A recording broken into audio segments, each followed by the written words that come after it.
Morning friends. Day 11 में welcome आप लोगों का। पहले डे 10 के वर्ड्स का हम लोग जरा क्वेश्चंस देख लेते हैं। आप ध्यान दो। डेंटी आपको याद होगा साफ सुथरा, लुक। शैबी उसका ऑपोजिट हो गया। ग्रैब किसी चीज को जबरदस्ती हथिया लेना, ग्रैब का ऑपोजिट रिलिंक्विश त्याग देना। स्क्रफी गंदा, डेंटी का ऑपोजिट। अब उसका तो डेंटी वाला सिनोनिम जो होगा ट्रिम साफ सुथरा। एंड सरेंडर रेस्ट जब्त कर लेना, जबरदस्ती हथिया लेना।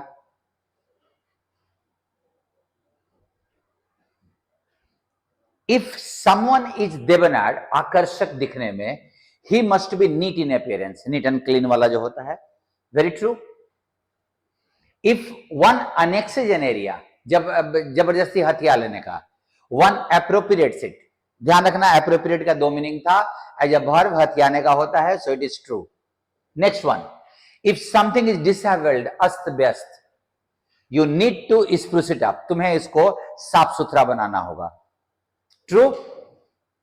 समवन और समथिंग डॉडी अस्त व्यस्त, गंदा मैला कुचला, इज देबनार इन लुक और अपीयरेंस, एकदम ऑपोजिट है ना। डॉडी और देबनार एक दूसरे का ऑपोजिट था, सो false. If you arrogate something, arrogate जबरदस्ती हथिया लेना, it becomes sloppy in nature, sloppy मतलब गंदा अस्त व्यस्त। कोई कनेक्शन है स्लॉपी और एरोगेट का? एरोगेट मतलब जबरदस्ती अधिकार कर लेना, सो इट इज डिस्कनेक्टेड। अब हम लोग आज के शब्दों को देखते हैं। आज शब्द थोड़े ज्यादा हैं, हालांकि बहुत सारे वर्ड्स हमारे जाने पहचाने हैं।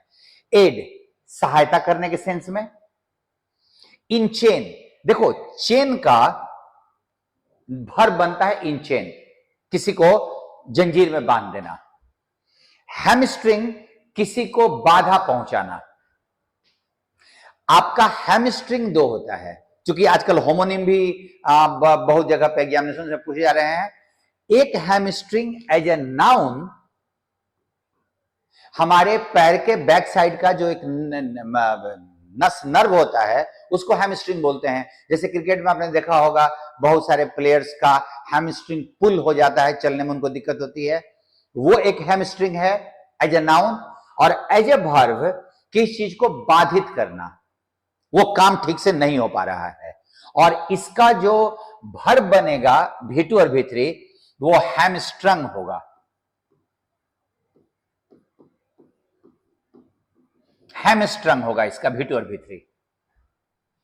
नेक्स्ट लिम्बर, लिम्बर का मतलब होता है फ्लेक्सिबल, लचीला। मियंडरिंग, मियंडर वर्ब होता है जिसका मतलब होता है सीधे रास्ते नहीं चलना, घुमावदार तरीके से चलना। The course of the river is meandering, मतलब वो सीधा नदी का धारा नहीं चलती, वो घूम फिर के चलती है, टेढ़ा मेढ़ा होके, उसी को मियंडरिंग कहा जाता है। रिजिड, अब अगर रिजिड बोलो तो लिम्बर का ठीक अपोजिट हो जाएगा। हाँ, इसके नाउन को देख लीजिएगा, रिजिडिटी। स्ट्रेट तुम्हारा अगर मियंडरिंग है, घुमावदार तरीके से चलना, तो उसका अपोजिट स्ट्रेट हो जाएगा। अनबेंडिंग, सीधा ही ना, बेंड मतलब झुका हुआ, मुड़ा हुआ, अनबेंड मतलब स्ट्रेट।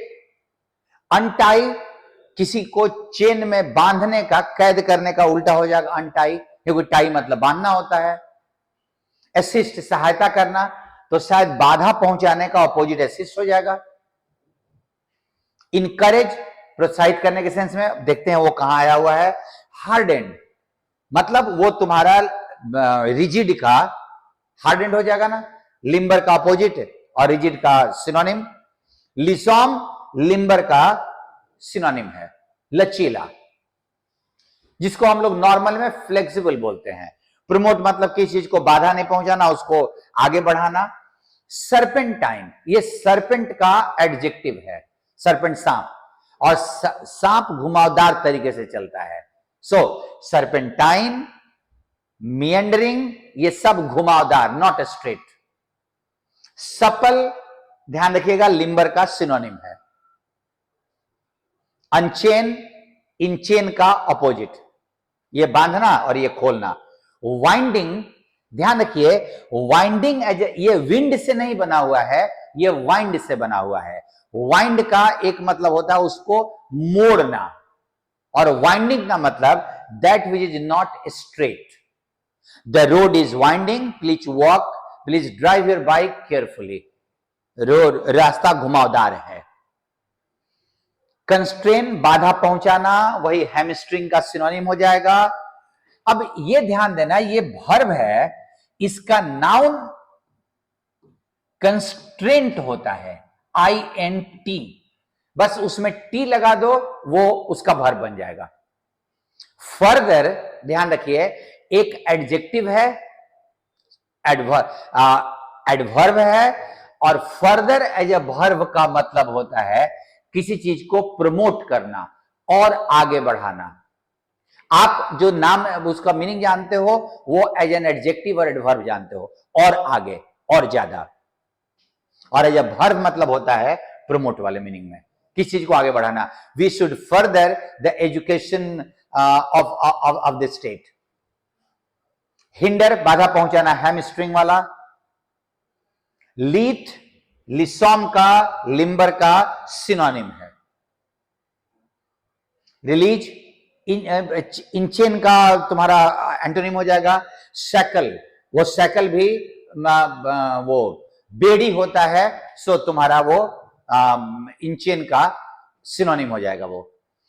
टॉर्चुअस, अब इसको टॉर्चर से मतलब नहीं है, ये वाइंडिंग से इसको मतलब है, वही घुमावदार, नॉट स्ट्रेट। अनलीश, ध्यान रखना, लीश का मतलब होता है वो कुत्ते आदि के गले में जो पट्टा डालते हैं ना, उसको लीश बोलते हैं।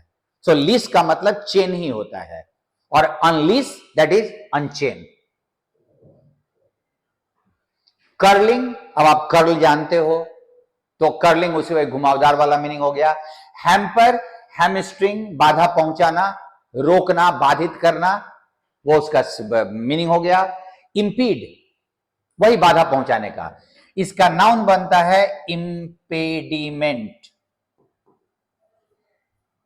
इंपेडिमेंट इसका नाउन है। मैनेकल, देखना नया है, मैनेकल का मतलब भी होता है चेन, वो चेन ही होता है, और ये नाउन भी है और वर्ब भी है। सो इन चेन, किसी को रस्सी में मतलब जकड़ना, बांधना, उसके लिए हम मैनेकल भी इस्तेमाल कर सकते हैं। रिस्ट्रेन, किसी चीज पे बाधा पहुंचाना, कंस्ट्रेन, रिस्ट्रेन, रोकना, बाधित करना। स्टिफ, कड़ा, लचीला नहीं है, तो लिसॉम, लिम्बर, लीथ का वो एंटोनिम हो जाएगा स्टिफ। ट्रुस, चेन वाला ही मीनिंग। एंड अनस्वर्विंग, स्वर्व का मतलब घूम, मतलब इधर उधर भटकने के सेंस में। अनस्वर्विंग, जो सीधा चले, स्ट्रेट वाला, मेंडरिंग वाला मीनिंग, वाइंडिंग वाला मीनिंग। सो आप जरा ध्यान दीजिएगा। फेटर, नाउन भी है, वर्ब भी है। फेटर का पहला meaning to tie someone with chain, किसी को जंजीर में बांधना। अब आप देख लो, शकल, इन चेन, मैनेकल, ट्रुस, वही चेन वाला, बांधना। अनचेन, रिलीज, अनलीश, अनटाई, अभी हम लोग डिस्कस किए।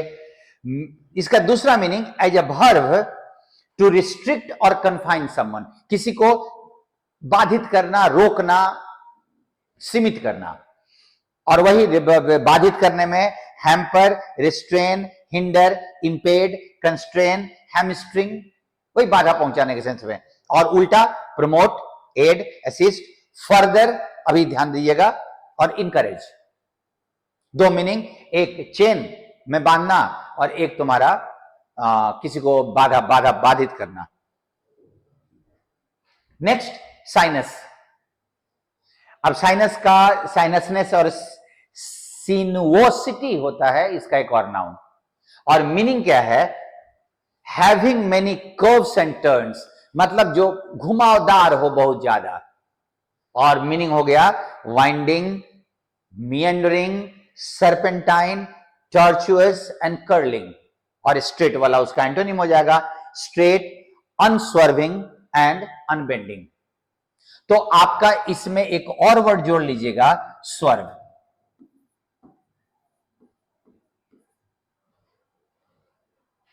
फ्लेक्सिबल इसका दूसरा मीनिंग फेटर का, साइनस का, और फ्लेक्सिबल लचीला, लीच, सपल, लिजोंग, लिम्बर, और अपोजिट स्टिफ, रिजिड, हार्डेंड। सो आज के लॉट में भी वर्ड्स बहुत अच्छे अच्छे थे। आप अगर शुरुआत में जो हम लोग लिस्ट से वर्ड करते हैं वो ऑलमोस्ट ये वर्ड याद ही हो जाता होगा, बस एक दो बार और रिवीजन कर लीजिए, परमानेंट टिक जाएगा वो दिमाग में। See you with the next video. Thank you to all of you.